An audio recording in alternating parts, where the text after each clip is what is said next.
দুনিয়ার কোনো উপায়েই যদি আপনার সবচেয়ে কঠিন সমস্যার সমাধান না হয়, তবে আমি যে 2 রাকাত নফল নামাজ পড়ার পদ্ধতি আপনাকে বলতে যাচ্ছি, সেই নামাজটি আপনি পড়ে নিন। ইনশাআল্লাহ তাবারক ওয়া তাআলা এই নামাজ পড়ে নেওয়ার পর আপনি জান্নামাজ থেকে উঠতেও পারবেন না, আর আল্লাহর দরবারে আপনার সেই দোয়া কবুল হয়ে যাবে। বন্ধুরা, এই নামাজকে সালাতুল হাজাত বলা হয়।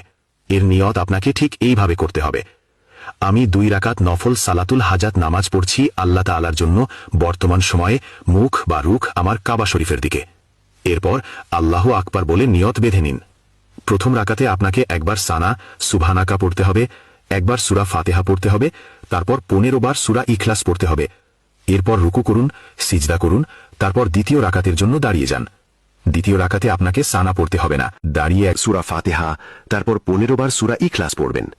এরপর রুকু করুন, সিজদা করুন, কায়দায় বসুন, সালাম ফিরিয়ে নামাজ শেষ করুন। নামাজ শেষে জান্নামাজে বসে থাকুন। এক শ্বাসে যতবার পারেন আল্লাহ পাকের এই মুবারক নাম পড়ুন, ইয়া হাদিও।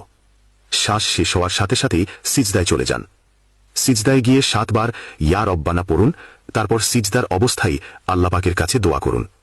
ইনশাআল্লাহ তাবারক ওয়া তাআলা আপনি যে দোয়াই করবেন তা কবুল হয়ে যাবে।